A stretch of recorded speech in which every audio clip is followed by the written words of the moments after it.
Welcome to Reading Around Macroeconomics. Today's piece comes from Substack, specifically maroonmacro.substack.com. The piece in question is issue number 21, Trade Idea, short CNH. Who is Maroon Macro? We don't know. A global macro hedge fund analyst, probably. Possibly related to the University of Chicago, either as a former student or professor or just person that walked the campus. We're not really sure. This person is interested in the mechanics of the monetary system, financial plumbing, and economic history, and that's very evident from all the fantastic posts. Is quantitative easing inflationary? All about balance sheet capacity, monetary policy versus monetary conditions, what determines FX rates? It goes on and on and on. This one is about the CNY. In this issue of Monetary Mechanics, I'm going to formally outline a trade idea that I have been thinking about for the past few months since the recent reflationary impulse has stopped dead in its tracks. I first formed my thesis before news about Evergrande broke, and although my thesis is not contingent on a major Chinese credit crisis, I still believe that increased risk-off sentiment resulting from the Evergrande drama has perhaps increased the likelihood, as well as accelerated the timeline, of a CNY devaluation. In this issue of Monetary Mechanics, I am going to avoid talking too much about Evergrande, as there are many others who are better informed about the specifics of the Evergrande situation than I am. However, I will mention it only to opine on what it might mean for risk sentiment, funding, financing, and liquidity pressure in China, and, as a consequence, the ability of the People's Bank of China to manage the CNYUSD exchange rate. Many of the concepts that I will discuss in this issue of Monetary Mechanics are derived from concepts that I already discussed in detail in issue 18 on the determination of foreign exchange rates. Please read or review that if you need more information about that before we move forward. Since around 2014, China's economy has become one of the marginal drivers of global economic growth, as well as the marginal recipient of global capital flows. One of the main reasons behind this phenomenon is that post-GFC and post-European sovereign debt crisis, people thought that the developed markets, i.e. the US, the UK, and Europe, would have difficulties growing for the next several years while they try to get their houses in order. Pass new regulations to restructure their banking systems, for example. With the banking systems being forced to delever in the process, people thought that the combination of excessive debt and a poor demographic outlook would cause the developed market economies to suffer serious setbacks. The figure above shows the broad trade-weighted US dollar index against loans and total credit to emerging market economies. And of course here there is a graph that's being shown in the actual blog post. The figure above paints a striking and extremely convincing picture that emerged in the post-GFC era. The value of the US dollar rises during periods of weak credit growth. Why is this happening? One must remember that the value of the US dollar is determined by the availability, accessibility of the US dollar. Hence, a falling of the value of the US dollar is synonymous with the result of a global expansion of US dollar credit. Consequently, the global economy has experienced growth spurts and slowdowns that were roughly in line with China's credit impulse, with only brief exceptions in 2011 and 2019 when Chinese credit stimulus tried to counteract global deflationary forces. This has resulted in a very close relationship between the CNY-USD exchange rates and what I refer to as the global reflation trade, which is basically just a shorthand for a risk-on environment in which global dealer banks are more than happy to extend credit for any and all sorts of purposes. Global economic growth accelerates and inflation pressure starts to emerge, or people start to worry about inflation pressures. The figure below shows that these reflationary periods, proxied by the 10-year U.S. Treasury yield, tend to coincide with periods of CNY strengthening. This happens because the easing of global credit conditions causes more and more dollars to flow throughout the global economy and into China, strengthening the CNY. Thus, a tightening of global credit conditions causes dollars to dry up, weakening CNY. Global supply and value chains and China's trade dependency. China is extremely externally dependent on gross trade flows, importing, value-adding, exporting. China is the largest trading nation on the planet and either the largest or the second largest trading partner of virtually every single country today. Here are some quick facts about China. China has approximately $4 trillion worth of gross trade flows each year, 1.5 trillion imports and 2.5 trillion exports.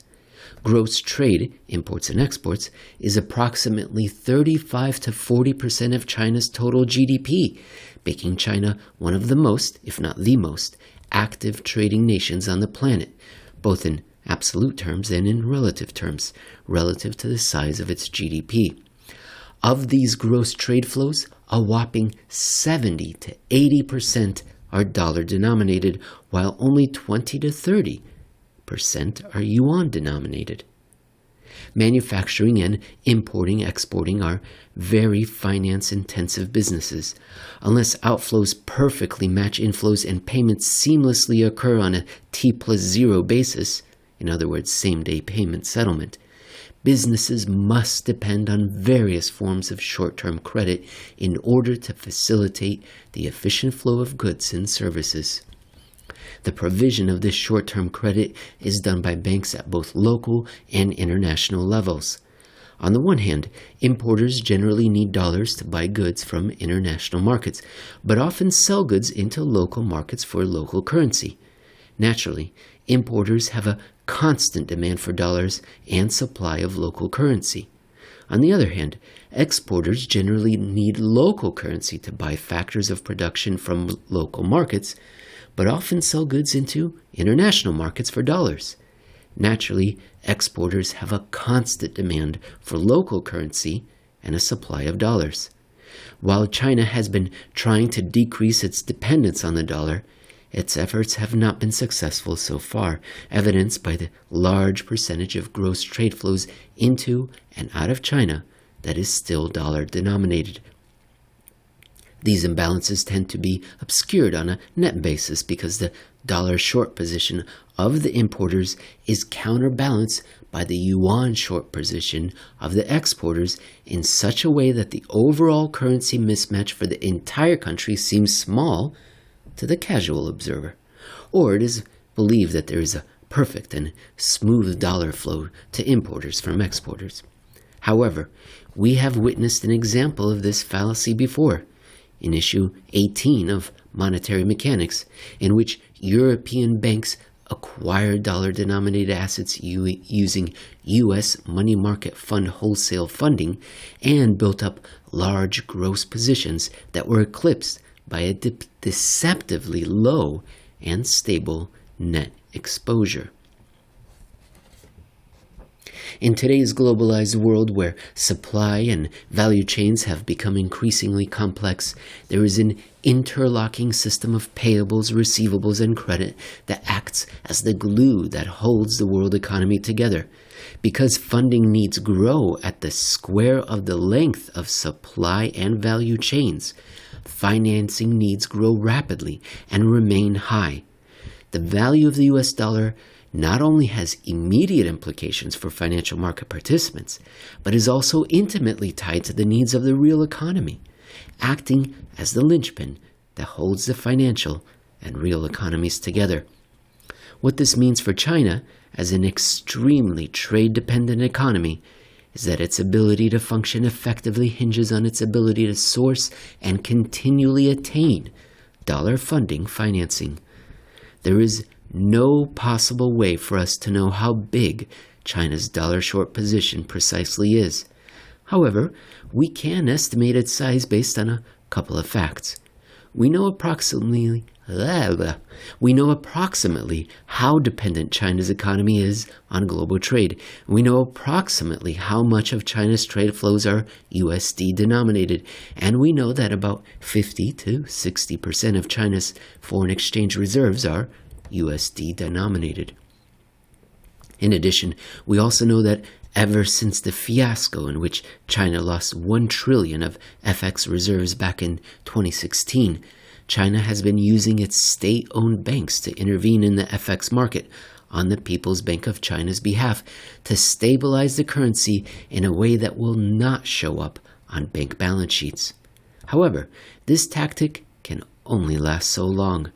The downside of conducting these transactions is that they generate a future demand for dollars, a demand that will likely coincide with a decrease in USD liquidity, which will further compound China's dollar short position problems. The global reflation trade has been petering out since March. There are too many indicators to fully flesh out here. U.S. Treasury yields, inflation expectations, weak global economic growth, etc. Then, this Evergrande story started developing in the last month or two. While it remains to be seen what will eventually happen to the Chinese real estate market, as well as China's economy as a whole, this Evergrande story is definitely not positive for global risk perceptions. What this means is that global banks will begin to pull back and shrink risk exposures on their balance sheets around the margins, a process that already began with Archegos back in March. Dollar bonds are the canary in the coal mine.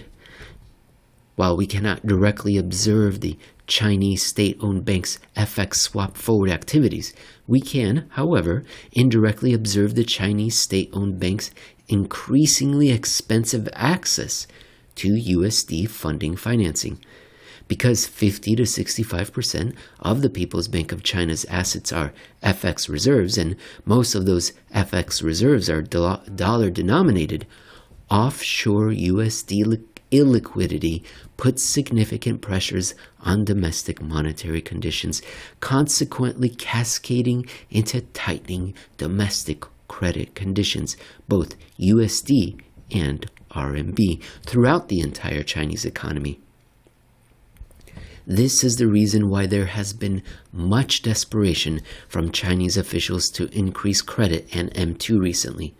A tightening of offshore monetary conditions put pressure on the asset side of the People's Bank of China's balance sheet, in other words, foreign exchange reserves, and the FX assets of the Chinese banking system as a whole.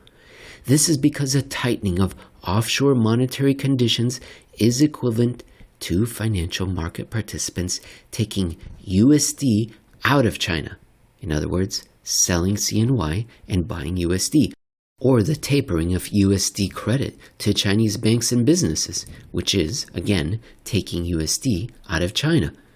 Thus, the People's Bank of China, or the Chinese banking system at the behest of the People's Bank of China, must absorb these pressures, buying CNY and selling USD itself to offset the selling of CNY and the buying of USD done by others to maintain the stability of the CNY-USD exchange rate. This mechanically decreases the assets side of the People's Bank of China's balance sheet, in other words, foreign exchange reserves, which decreases its liability side as well due to the rules of double entry bookkeeping. Since the liability side of the People's Bank of China's balance sheet, in other words, bank reserves and physical currency, forms the foundation of China's monetary system, selling FX reserves is essentially a form of quantitative tightening, amounting to a tightening of domestic monetary conditions. If the bank-centered endogenous monetary system can make up for the reduction in bank reserves, the entire Chinese economy would be sheltered from the storm. However, nothing ever works one-to-one in this world. So once global deflation sets in, the entire Chinese economy would be as helpless as a tiny sailboat struggling on a stormy sea. Here's a timeline of recent events that narratively shows the escalating pressures on the entire Chinese economy transmitted via tight USD liquidity conditions. September 24th, China drafts new rules for banks' overseas yuan lending to boost yuan use. September 8th, China's central bank says liquidity is ample and balanced. The PBOC has adequate tools to smooth out periodic fluctuations in liquidity. The PBOC is fully capable of maintaining reasonably abundant supply. Ray Dalio says China opportunities can't be neglected. BlackRock initiates China government bonds with overweight. Global private banks stop accepting Fantasia bonds as collateral. September 6th, China's major state-owned banks seen buying US dollars in onshore spot market late Friday. Sources. September 3rd, China to draw foreign investors into commodities futures trading. China will launch more futures contracts, including a shipping futures contract, and accelerate efforts to bring in more overseas investors to trade in its futures market, the State Council or Cabinet said on Friday. China will also establish an international yuan-denominated commodity futures market, it said in a statement on promoting trade and investment in its free trade zones. Evergrande bonds deemed worthless in Shanghai Exchange. Repo deals and deleted from Shenzhen Exchange. Repo deals. Bloomberg. September 2nd. China is dedicated to opening up its economy and welcomes global investment. August 30th. Exclusive. China's FX regulator surveyed banks, companies on yuan risk. Sources. China's currency regulator has been conducting a rare survey of banks and companies to ask about their risk management processes and ability to handle volatility in the yuan. 3 banking and policy sources told Reuters. The State Administration of Foreign Exchange surveyed how companies in different sectors manage their FX exposure and how they used hedging tools, said one of the sources, who was directly involved in the survey. August 27th, PBOC signals reserve cut to boost rural finance. The People's Bank of China said it will use monetary policy tools, including the reserve ratio and relending and rediscounting measures for rural development, according to a statement Thursday.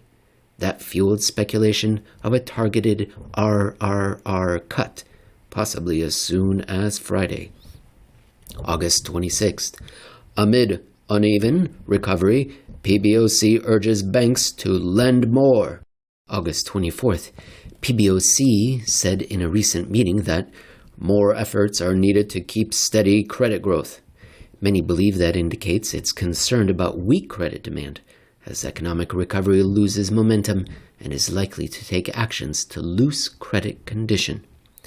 March 2021. Chinese state banks seen using FX swaps to absorb dollars, sources say. The sources said the bank was seen conducting sell-buy swaps in the dollar-yuan pair alongside its purchases of dollars from exporters and other corporate clients. They suspected the swaps were aimed at getting around monthly quotas on the amount of foreign currency banks can buy by transferring some of those dollar purchases onto their forward books. The big bank has been buying quite huge amounts of one-year dollars in the swap market, said one source, speaking on condition of anonymity. October 2020. Exclusive. Chinese banks seen swapping dollars for yuan in forwards to curb gains. Traders. Those operations in the onshore currency swap market have caused the value of the yuan to fall in the forwards market, tamping expectations that it will appreciate further and simultaneously making it more expensive for investors to borrow yuan. 2 other traders told Reuters they saw big state banks buying dollars in the onshore spot market during the late-night trading sessions to effectively prevent the yuan from strengthening too fast. My recommendation is to buy 10 Delta USD CNH calls for March 2022. Within the last month, everyone and their mothers have been trying to encourage investors to move back into China. For example, Ray Dalio, BlackRock, etc. We know that China has cut its reserve requirement ratio, RRR, earlier this year and is attempting to boost credit and M2 growth, which it also did back in 2015-2016, this time with a common prosperity campaign, the Chinese government's slogan for narrowing China's socioeconomic chasms. We understand the way central banking accounting works, and that 50 to 65% of the People's Bank of China's balance sheet are FX reserves, a large portion of which are dollar-denominated. We understand that global supply and value chains are very dependent on short-term credit, a very large portion of which is dollar-denominated. We understand that China is currently the largest and most active trading nation on the planet, with 4 trillion gross trade flows every year, only a negligible portion of which is yuan-denominated. We understand the way FX rates and flows work, and that the global reflation trade started rolling over 6 months ago. China's economic data also started falling off a cliff 1 to 2 months ago, and recent, rather negative, news headlines and stories regarding Evergrande and Huarong are going to scare dollar flows away from China. Consequently, all of the above demonstrate that things are beginning to look bad for CNY.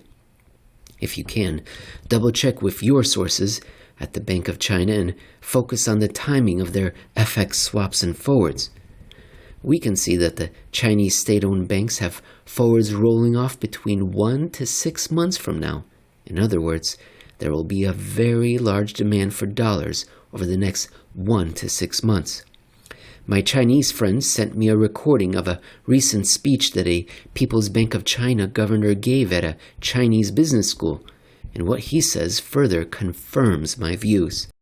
The mainstream financial market, running with the money printing leading to too much liquidity narrative, believes that there are too many dollars washing around within the financial system.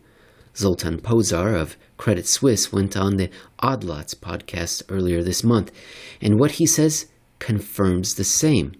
However, one can argue that he is not an expert on FX, as he focuses mostly on U.S. money markets. Moreover, one can argue that he is not as good at estimating the direction as he is explaining the plumbing, as he has been wrong on specific market calls before. One can argue that China's lagged balance of payments data confirms that the Chinese banking system accumulated significant USD assets up through Q1 to Q2, signifying that it has a large excess supply of USD assets. However, balance of payments data does not account for off-balance sheet activity. Moreover, the Q2 balance of payments data neither illustrates the petering out of the global reflation trade since March-April, nor illustrates the global reflation trade taking a hard turn in the downward direction in June-July. One can also argue that the People's Bank of China has a large enough stockpile of USTs that it can be used to defend the CNY. However, it already lost 1 trillion doing that back in 2016, and it has publicly stated that it does not want to do that again. So the People's Bank of China has been forcing the Chinese state-owned banks to do its dirty work for it instead through the FX swaps forward market.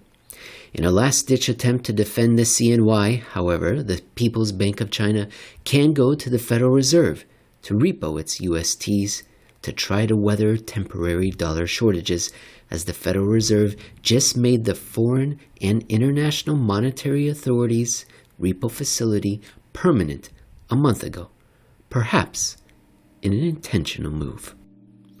Excellent piece. Right now I'm reading The Asian Financial Crisis by Russell Napier, and I can hear the echoes of that book in this blog post. I also hear echoes of what Jeff Snyder is saying about the currency, and as well as what Daniel Want has said from Prerequisite Capital. So I'm thinking Maroon Macro is onto something from his own independent sources. Very interesting how lots of people are coming to similar conclusions. Now, I didn't do this blog post justice because how could I? There are 12 more graphs and illustrations and diagrams that I can't speak to, but that help paint the story in a very good way. So check out this blog piece as well as the entire Substack. Again, maroonmacro.substack.com.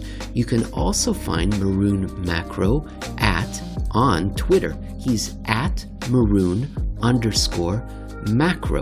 And I really like the header he's got. He's got an illustration of the world with certain advanced economy money centers circled, and then how the money is being distributed around the world. And it's this spider's web. It looks like something that Sherlock Holmes would weave together, trying to connect Professor Moriarty's activities, or alternatively Charlie's mailroom Pepe Sylvia conspiracy from It's Always Sunny in Philadelphia. Anyways, maybe I shouldn't have brought those up. The point is, it's a great Twitter follow. It's a great Substack. I'm a subscriber. You check it out. Maybe you should be too. And I hope you enjoyed it. And I'll talk to you again soon.